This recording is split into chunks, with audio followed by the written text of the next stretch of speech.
नमस्कार, जनवार्तामध्ये आपल्या सर्वांचं स्वागत। सर्वप्रथम पाहूया ठळक बातम्या।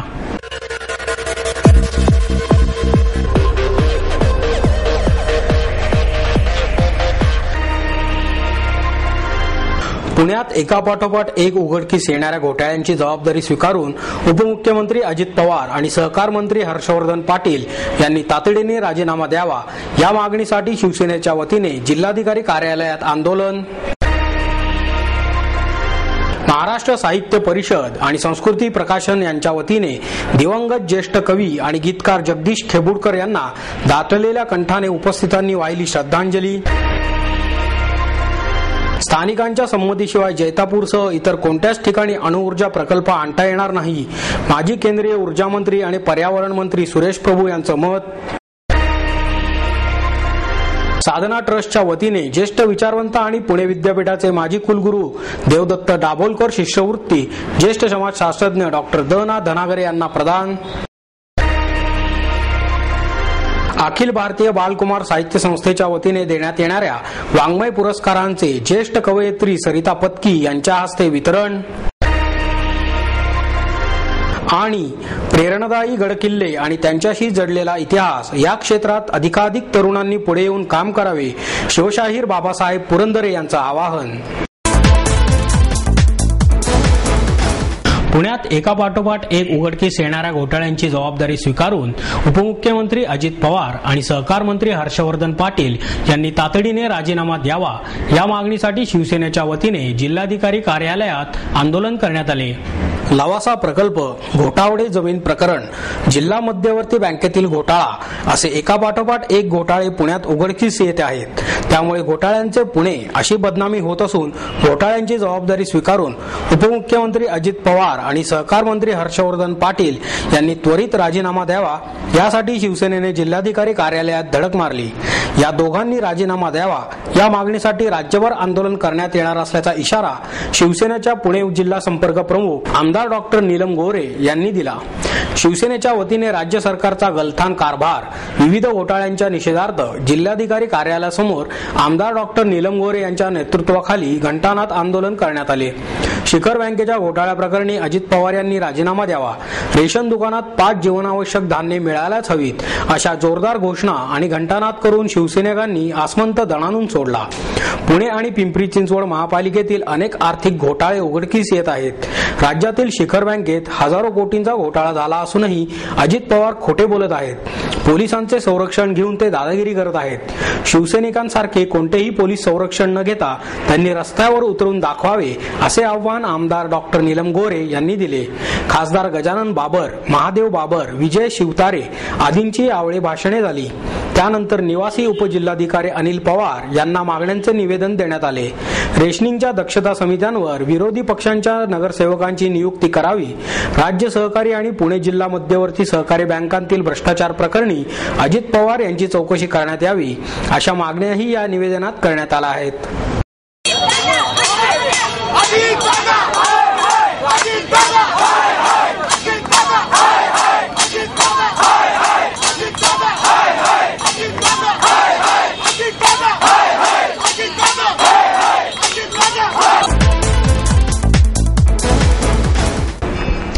महाराष्ट्र साहित्य परिषद आणि संस्कृती प्रकाशनच्या वतीने दिवंगत ज्येष्ठ कवी आणि गीतकार जगदीश खेबुडकर यांना दाटलेल्या कंठाने उपस्थितांनी श्रद्धांजली वाहिली।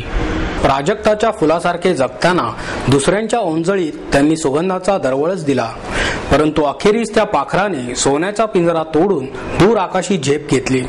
गीतकारापेक्षाही मला कवी म्हणावे ही खंत त्यांच्या मनी होती।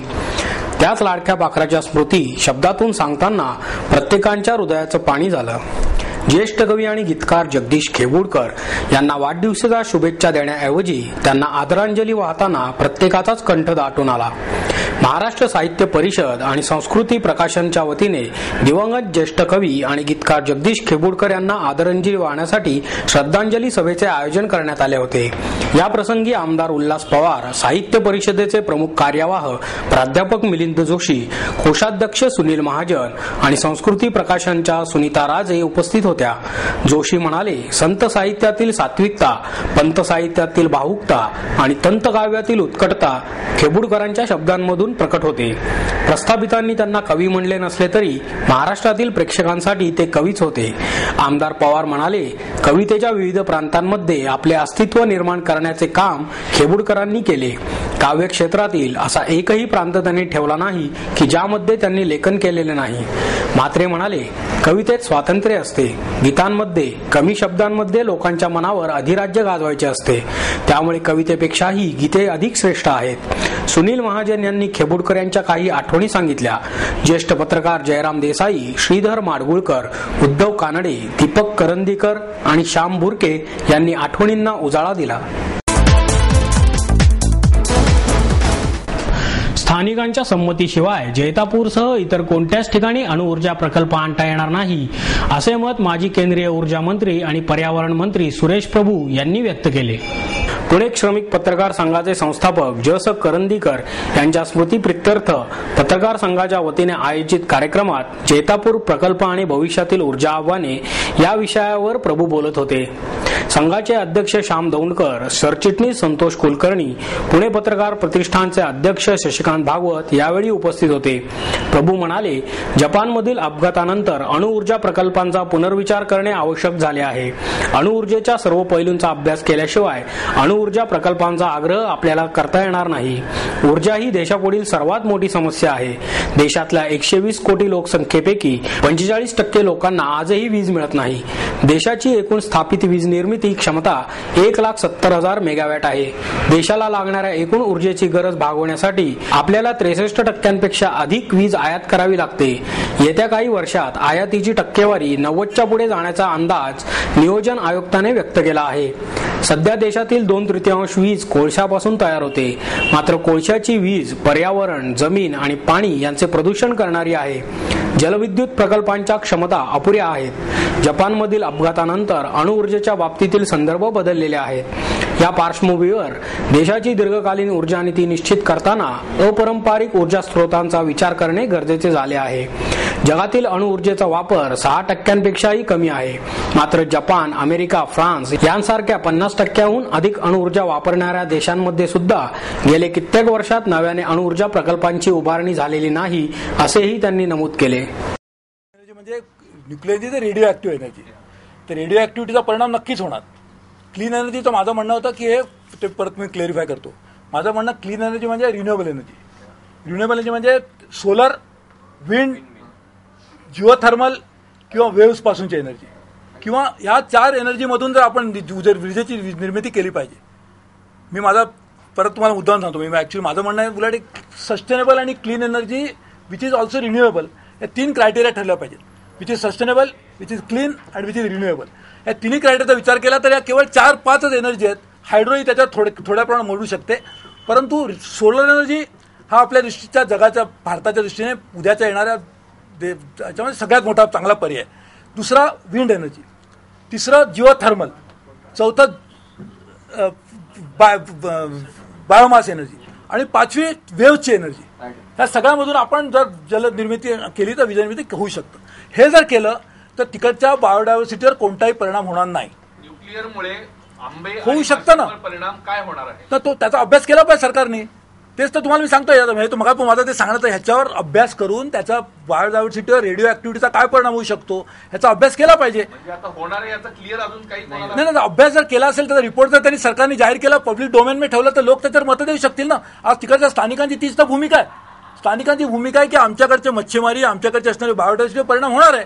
आता त्याच्यावर सरकारने त्यांच्या कुठचा रिपोर्ट केला, पब्लिक डोमेनमध्ये रिपोर्ट आलाय का? साधना ट्रस्टच्या वतीने देण्यात येणारी देवदत्त दाभोलकर शिष्यवृत्ती ज्येष्ठ समाजशास्त्रज्ञ डॉक्टर द. ना. धनागरे यांना प्रदान करण्यात आली. दाभोलकर यांच्या इच्छापत्रानुसार 3 विविध विषयांच्या अभ्यासकांना प्रत्येकी ₹1 लाखाची शिष्यवृत्ती प्रदान करण्यात येते. हे संशोधन 1 वर्षात पूर्ण करून त्या विषयीचे निष्कर्ष मांडणे अपेक्षित आहे. ट्रस्टचे विश्वस्त प्राध्यापक रा. जाधव यांच्या हस्ते ही शिष्यवृत्ती प्रदान करण्यात आली. ठाणे येथील संजीव सान्ने यांना एनरॉन वीज प्रकल्पाचा लेखाजोखा या विषयासाठी शिष्यवृत्ती मिळाली आहे. तसेच गाव, पालक आणि प्राथमिक शाळा यांतील अंतर कमी करून शाळेच्या गुणवत्ता वाढीचे प्रयोग यांचा अभ्यास आणि निष्कर्ष या विषयावर नीला आपटे आणि अल्पभूधारक कोरडवाहू जमिनीतील कुटुंब स्वयंपूर्ण बनेल यासाठी झालेल्या प्रयोगाचा अभ्यास आणि निष्कर्ष यावर कोल्हापूर येथील विश्वास पाटील अभ्यास करणार आहेत। यावेळी बोलताना डॉक्टर धनागरे म्हणाले, ज्ञान आणि कृती यात सुसंगती न उरता ते वेगवेगळे झाल्याचे आढळून येत आहे। ज्ञान संपादनासाठी अभ्यासाची कृतिशीलता आवश्यक असते आणि या कृतिशीलतेला वास्तवाचे भान असेल तरच ते संशोधन उपयुक्त ठरून पूर्णत्वास पोहोचते। मार्क्सवादी तत्वज्ञान जर बघितले तर त्यानुसार तत्वज्ञानी केवळ परिस्थिती इतिहासाचे विश्लेषण करतात, मात्र तो इतिहास बदलवण्याचा भाग बाजूलाच राहतो। इतिहास बदलवण्यासाठी कृतिशीलता आवश्यक आहे। तो बदलवण्यासाठी प्रथम इतिहास काय आहे हे माहीत असणे गरजेचे आहे, तेव्हाच संपूर्ण कृती आणि अभ्यास वास्तवाशी निगडीत आणि इतिहासाच्या आधारावर असू शकेल। शिष्यवृत्तीच्या विषयासंदर्भात जाधव म्हणाले, शेती आणि शिक्षण सध्याचे कळीचे मुद्दे आहेत। खाजगीकरणाचा सर्वात मोठा आविष्कार म्हणजे एनरॉन आहे, त्याविषयी अभ्यास होणे गरजेचे आहे। तसेच कोरडवाहू जमीन यांचा प्रश्न देखील मोठा आहे। आजकाल खूप लहान लहान संस्था निर्माण होतात, या सर्व बेटांचा उपयोग होत नाही, त्या सर्व वास्तवांशी निगडीत अभ्यास होणे आवश्यक आहे। यावेळी शिष्यवृत्ती प्राप्त अभ्यासकांनीही मनोगत व्यक्त केले। ट्रस्टचे विश्वस्त सचिव नरेंद्र दाभोलकर यांनी प्रास्ताविक केले। कार्यकारी संपादक विनोद शिरसाट यांनी आभार प्रदर्शन केले। अखिल भारतीय बालकुमार साहित्य संस्थेच्या वतीने देण्यात येणाऱ्या वाङ्मय पुरस्कारांचे ज्येष्ठ कवयित्री सरिता पत्की यांच्या हस्ते वितरण करण्यात आले। अखिल भारतीय बालकुमार साहित्य संस्थेच्या वतीने वाङ्मय पुरस्कार माया धुप्पड, मुकुंद निगवेकर यांच्या वतीने त्यांचे बंधू आणि नियोजन आयोगाचे माजी अध्यक्ष डॉक्टर अरुण निगवेकर यांनी मालविका देखणे, ज्ञानदा आसोलकर, विगो भागवत, संध्या देशपांडे, महावीर जोंधळे, श्रीनिवास पंडित, ऋग्वेद मासिक, इंदुमती अरकडी यांना सरिता पत्की यांच्या हस्ते प्रदान करण्यात आला। डॉक्टर न म जोशी, प्रसिद्ध लेखक डॉक्टर अनिल अवचट, नवीन इंदलकर, सुनील महाजन यावेळी उपस्थित होते। पत्की म्हणाल्या, बाल साहित्याला आता अखिल भारतीय स्वरूप येत आहे, त्याचा विस्तार वाढत आहे, पण त्याच वेळी बाल साहित्यिकांनी लेखणी आणि कागद एवढ्यापुरताच आपले क्षेत्र मर्यादित न ठेवता सर्व क्षेत्रात त्यांनी आपली प्रगती करावी। आजकालची मुले व्हिडिओ गेम खेळतात, विचित्र गाणी त्यांच्या कानावर पडत असतात, अशा वेळी बाल साहित्यिकांनी लेखन आणि कागद एवढे क्षेत्र मर्यादित ठेवू नये, काळानुरूप बदल केला पाहिजे। दृकश्राव्य माध्यमातून बालक वाचकांपर्यंत पोहोचले पाहिजे, आपल्या क्षेत्राचा विस्तार केला पाहिजे। अनिल अवचट म्हणाले, सध्याच्या बाल साहित्यातून बालपण आणि बालमन गमावलं आहे। बाल साहित्य आता लिहायचं असा निर्णय करून ते लिहिलंही जात नाही, ते आपोआपच लिहिलं गेलं पाहिजे। बालकांना काही शिकवायला जाऊ नका, उत्स्फूर्तता महत्वाची आहे। बालकांची कल्पना ओळखून आणि त्यांची प्रतिभा न्याहाळून लेखन झालेच पाहिजे। लेखकाच्या जीवनातले आश्चर्य आणि कुतूहल निघून गेले तर साहित्यही संपेल। डॉक्टर न म जोशी म्हणाले, बालकांना आज नैसर्गिक वातावरण हवे आहे, त्यांना उत्तम आनंद देण्यासाठी पुस्तकाशिवाय पर्याय नाही, त्यामुळे सृजनाच्या दिंडीचे वारकरी असलेले लोकच परिस्थितीत बदल घडवू शकतील। बालकांच्या मनावर परिणाम हा वाचनानेच होतो। कार्यक्रमाचे प्रास्ताविक सुनील महाजन यांनी केले। प्रेरणादायी गडकिल्ले आणि त्यांच्याशी जडलेला इतिहास या क्षेत्रात अधिकाधिक तरुणांनी पुढे येऊन काम करावे असे आवाहन शिवशाहीर बाबासाहेब पुरंदरे यांनी केले। 5 अज्ञात किल्ल्यांचा शोध लावणारे दुर्ग अभ्यासक सचिन विद्याधर जोशी यांच्या रायगड जिल्ह्याचे दुर्गवैभव आणि रत्नागिरी जिल्ह्याची दुर्ग जिज्ञासा या पुस्तकांचे प्रकाशन पुरंदरे यांच्या हस्ते करण्यात आले। ज्येष्ठ गिर्यारोहक आनंद पाळंदे, डॉक्टर MS नरवणे, वर्षा आणि पराग पिंपळे उपस्थित होते। बाबासाहेब म्हणाले, परदेशात एकेका किल्ल्यावर शेकडोनी पुस्तके आहेत, मात्र महाराष्ट्रात इतके किल्ले असूनही त्यांच्यावर त्रोटक अभ्यास झाला आहे। गडकोटांना विलक्षण महत्त्व आहे हे ओळखून तरुणांनी त्यावर काम करणे गरजेचे आहे। मुलांना लहान वयातच इतिहासाची गोडी लावण्याची जबाबदारी पालकांची आहे। इतिहास आणि किल्ले याबाबतची तटस्थ वृत्ती सोडावी असेही त्यांनी सांगितले। जोशी म्हणाले, दुर्गांचे संवर्धन आणि जतन या दृष्टिकोनातून ही पुस्तके लिहिली आहेत। गडकोटांचे जतन करताना तांत्रिक बाजू समजून घेणे आणि सर्वेक्षण करणे गरजेचे आहे। गडावरील अवशेषांचे GPS आणि गुगल अर्थ अशा अत्याधुनिक तंत्रज्ञानाद्वारे आरेखन केले आहे।